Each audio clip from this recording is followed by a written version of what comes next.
एक दरमियानी साइज़ की मैंने प्याज ऐसे कट कर ली थी, ये भी इसमें शामिल कर देते हैं। ये मैंने एक टमाटर ले लिया था, इसको मैंने 4 पीसेस में कट कर लिया, ये भी इसमें शामिल कर देंगे।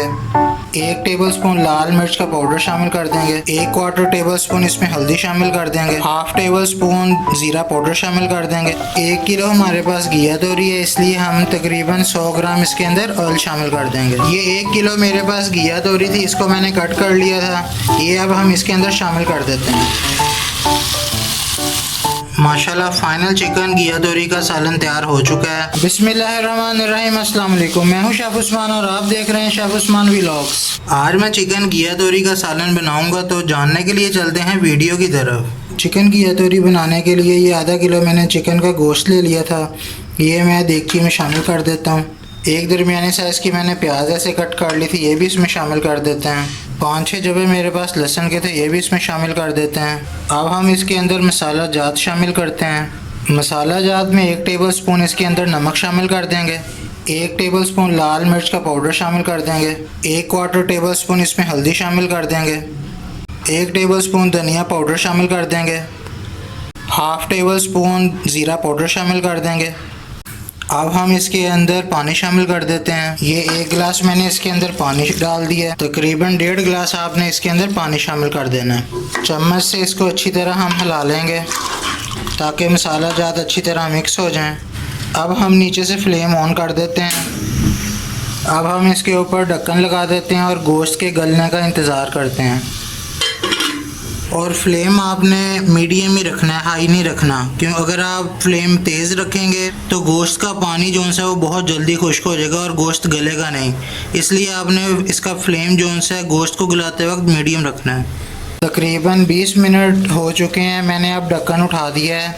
पानी जो है गोश्त का खुश्क होने लगा है। अब गोश्त की बुनाई के लिए इसके अंदर हम ऑयल शामिल कर देते हैं। पकाने वाले 2 चम्मच ऑयल के हम इसके अंदर शामिल कर देंगे। 1 किलो हमारे पास घिया तोरी है, इसलिए हम तकरीबन 100 ग्राम इसके अंदर ऑयल शामिल कर देंगे। अब चम्मच की मदद से हम अच्छी तरह इसकी बुनाई कर लेते हैं, हिलाकर इसको। अब हमने उस वक्त तक इसकी बुनाई करनी है जब तक अच्छी तरह पानी जो है गोश्त का वो खुश्क ना हो जाए और ऑयल जो है वो अच्छी तरह बाहर आ जाए। चम्मच की मदद से ये जो से लहसुन है इनको हम तोड़ लेते हैं। ये गल तो चुके हैं, लेकिन इन पे हल्का हल्का हम चम्मच मारते हैं ताकि ये अच्छी तरह जो से इसमें मिक्स हो जाएं। गोश्त की बुनाई के वक्त चम्मच को हमने हिलाते रहना है, नहीं तो जो सा मसाला है वो नीचे देगची में लग जाता है। ये जो सा प्याज है ये भी अच्छी तरह गल चुका है और टमाटर भी अच्छी तरह गल चुका है। प्याज को भी हम चम्मच की मदद से तोड़ लेंगे, क्योंकि हमें जो सा प्याज का जो सा मसाला है वो हमने गोश्त की बोटियों के ऊपर जज़ब करवाना है। गोश्त की बुनाई जितनी अच्छी होगी उतना ही मज़ेदार हमारा सालन तैयार होगा। किसी भी सालन के जायके का इन्हिसार गोश्त की बुनाई के ऊपर होता है। अगर हम प्याज की और गोश्त की बुनाई अच्छी तरह नहीं करेंगे तो हमारा सालन इतना अच्छा मज़ेदार नहीं बनेगा। ये देखें गोश्त का पानी अच्छी तरह खुश्क हो चुका है और जो सा प्याज का मसाला था वो भी गोश्त की बोटियों के साथ अच्छी तरह लग चुका है। ये देखें ऑयल भी अच्छी तरह बाहर आ चुका है। अब हम इसके अंदर घिया तोरी शामिल कर देंगे। ये 1 किलो मेरे पास घिया तोरी थी, इसको मैंने कट कर लिया था, ये अब हम इसके अंदर शामिल कर देते हैं।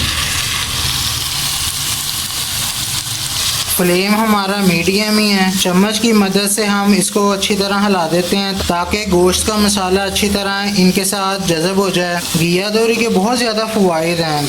अगर शुगर के पेशेंट्स हैं कोई, वो ये सब्ज़ी खाएं। ये जो सी सब्ज़ी है इसके अंदर विटामिन C होता है और B6 होता है। ये शुगर के पेशेंट्स के लिए बहुत मुफीद है।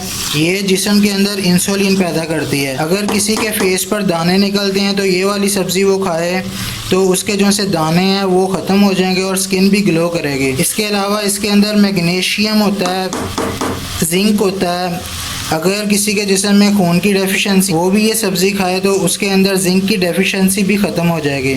और भी इन सब्ज़ियों के माशाल्लाह बहुत ज़्यादा फ़वाइद हैं। मैंने जो से रीड किए हैं उसके मुताबिक ये 2-3 मैंने आपको फ़ायदे इसके बता दिए हैं। पहले हमने गोश्त जब भुना था तो उसके मसाले के लिए हमने प्याज कट करके डाला था। अब हमने गोश्त के मसाले में घिया तोरियाँ शामिल कर दी हैं और इसके अंदर हम प्याज भी शामिल कर देंगे। अब ये देखें दूसरी बार मैं हांडी में प्याज डाल रहा हूँ। घिया तोरी में भी प्याज ऐसे हम डालते हैं।